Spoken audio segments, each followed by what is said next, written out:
Hi hello welcome back to our channel Shruti Harinath. ఈ రోజు episode maximum దాని గురించి ఎక్కువ మాట్లాడుకోవాల్సింది లేదు, 2 నిమిషాలలో అయిపోతుంది.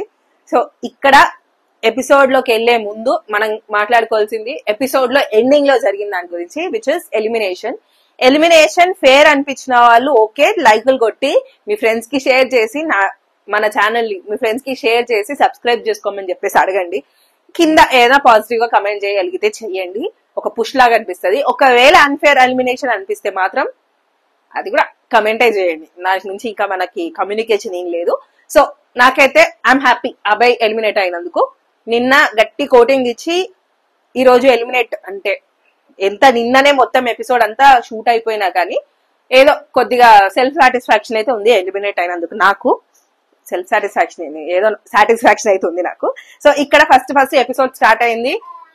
ఇక్కడ నాగార్జున గారు వచ్చిన తర్వాత వెంటనే విష్ణుప్రియ అసలు ఏమైందో ఏమో, నా రజనీకాంత్ గారి మూవీ లేదా పెళ్లికోడికి ఇతనే కానీ వేసుకునే షర్ట్ నాది అని చెప్పేసి ఆ మోడల్ అనిపించింది. ఎనర్జెటిక్ గా ఉన్న పృథ్వీ అంటే ఎనర్జెటిక్ గా ఉన్నాడు కానీ వేసుకునే షర్ట్ ఇతంది కాదు.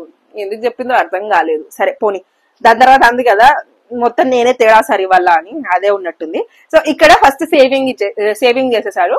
నేను అసలు ఒక్క సేవింగ్ కూడా చేయలేదు నిన్నటి ఎపిసోడ్ లో. సో ఇవాళ ఫస్ట్ సేవింగ్ చేశారు. ఫస్ట్ సేవింగ్ లో సీతా ప్రేరణ సేవ్ అయ్యారు. దాని తర్వాత సెట్ కట్ గేమ్ ఆడారు. ఈ సెట్ కట్ గేమ్ లో ఈ పెద్ద సోది, ఇంకా దానికి ఏం చెప్పలేము. ఎవరికి సెట్ ఎవరికి కట్ అని ఒక్కొక్కరు చెప్పారు. ఇక్కడ నిజంగా స్ట్రాంగ్ నామినేషన్ పాయింట్ ఎవరికైనా లేకపోతే డెఫినెట్ గా ఆ సెట్ కట్ పాయింట్లు తీసుకొని నామినేట్ చేస్తారేమో అనిపిస్తుంది. సరే అది అయిపోయింది. నెక్స్ట్ సెకండ్ సేవింగ్ అయింది నైనికాది. థర్డ్ దాని తర్వాత ఒక గేమ్ ఆడారు. పజిల్ పెట్టేసి ఆ దాంట్లో ఉన్న సాంగ్ ని పెట్టాలి, సాంగ్ చెప్పాలి. ఇక్కడ ఫస్ట్ అభయ్ ఉన్న నిఖిల్ వెళ్ళారు. ఇక్కడ నాకు ఏమనిపించింది అంటే అరే ఇంకా అదే యాటిట్యూడ్ తోటి ఉన్నాడు అబ్బాయా అబ్బాయి అనిపించింది. ఎందుకంటే ఇక్కడ అబ్బాయి హాఫ్ పజిల్ చేసి వెళ్ళి కొట్టాడు, బ్యాంగ్ చేసిన తర్వాత వచ్చి నిఖిల్ అప్పుడు చెప్తున్నాడు ఫుల్ పజిల్ చేసిన తర్వాత చెప్పాలి అని. తర్వాత నిఖిల్ చేస్తున్నాడు, అబ్బాయి కూడా వెళ్ళి ఫుల్ పజిల్ చేసి నిఖిల్ వెళ్ళి బెల్ కొట్టిన తర్వాత అబ్బాయి అంటున్నాడు అరే నేను ఆల్రెడీ కొట్టినారా అని. అరే గేమ్ ఇది చిన్న గేమ్, దీనికి కూడా నువ్వు మళ్ళీ అదే యాటిట్యూడ్ తోటి ఒక్కసారి ఒకరి మీద హేట్రెడ్ వచ్చింది అనుకోండి, ఎంత చెప్పినా వాళ్ళు వెళ్ళిపోయినా కానీ అదే హేట్రెడ్ చూపిస్తున్నా అనుకుంటున్నారేమో. కానీ నాకు నిజంగా నచ్చలేదు కాబట్టి నేను ఇంకా అదే హేట్రెడ్ చూపిస్తున్నా అబ్బాయి మీద. బట్ ఇప్పటికీ నేను అదే చెప్తున్నా, బయటికి వెళ్ళినా కానీ ఇప్పుడు వేరే ఇంటర్వ్యూస్ లో అరే నా మనసులో ఉన్నది నేను చెప్పినాను అదేం తప్పు లేదన్నట్టు మాట్లాడితే డెఫినెట్ గా ఇక పైకి ఎదగడు అబ్బాయి. డెఫినెట్ గా యాటిట్యూడ్ చేంజ్ చేసుకుని నేను చేసింది తప్పే అని అర్థం చేసుకుంటే మాత్రం డెఫినెట్ గా ఛాన్సెస్ లేకపోతే ఇంకా లైఫ్ అనేది బాగుంటదని నా feeling.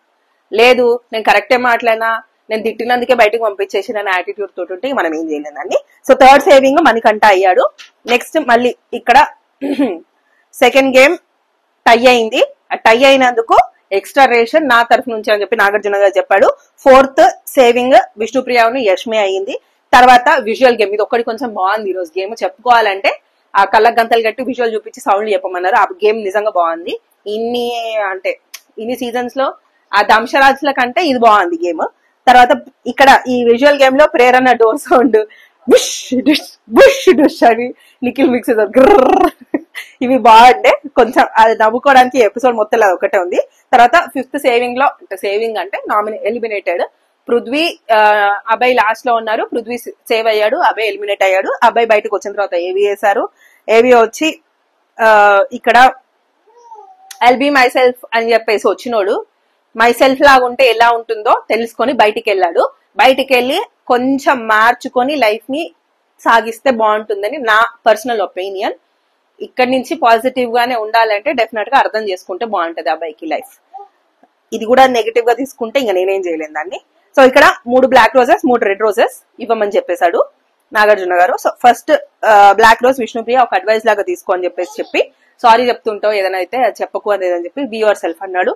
Next Manikanta dosa incident లో ఏదైతే ఇలా ఫ్రెండ్షిప్ లో ఫ్రెండ్స్ మధ్యలో వెళ్ళినావు చూడ అట్లా చేయకు అని చెప్పేసి పృథ్వీకి అందరు నీ మీదనే టార్గెట్ ఉంది అంటే అందరు నీ దగ్గరికి వచ్చి టార్గెట్ చేస్తున్నారు కోపానికి దానికి దీనికి అని చెప్పేసి పృథ్వీకి. తర్వాత రెడ్ డ్రెసెస్ లో ఫస్ట్ నిఖిల్ కి, తర్వాత సీతకి, తర్వాత నబిల్ కి, సోనియాకి ఇద్దరికి ఇచ్చాడు, మొత్తం 4కి. నిఖిల్ కి ఏమని అంటే స్టార్టింగ్ లో నేను తప్పుగా కాదు వేరే పర్స్పెక్టివ్ లో ఆలోచించాను, కాకపోతే తను కంప్లీట్ గా ఆపోజిట్ ఉన్నాడు నేను అనుకున్న దానికి అని చెప్పి. సీతకి నువ్వు నా అన్న అని పిలుస్తే నేను బయటకు వచ్చినాక రాత్రి కట్టించుకుంటా, నేను వెయిట్ చేస్తాను నీ కోసం అని చెప్పేసి అన్నాడు. నబేల్ ట్రోఫీ తీసుకొని రా, వెయిట్ చేస్తా అని. నెక్స్ట్ సోనియా కేరింగ్ హ్యాండిల్ చేస్తుంది, కేర్ తోటి హ్యాండిల్ చేస్తుంది ఒకవేళ నచ్చితే అని చెప్పేసి. ఇంతకు నుంచి ఇంకేం లేదు, సీ యూ టుమారో అని నాగార్జున గారు అన్నాడు. నేను కూడా see you tomorrow with nominations. ఇవాళ ఇంకా ఎక్కువ మాట్లాడుకున్నా మీరు నన్ను తిడతారు, నేను ఎవరిని తిట్టాలో కూడా నాకు కూడా అర్థం కాదు. బెటర్ విల్ స్టాప్ ఇక్కడ. ఇంకా సాగదీయాల్సిన పాయింట్లు ఏమీ లేవు. నేను ఏమైనా మిస్ అయితే లేకపోతే మీకేమైనా నాకు చెప్పాలనిపిస్తే ప్లీజ్ కింద కమెంట్ చేయండి. Thank you for watching. Bye, see you tomorrow.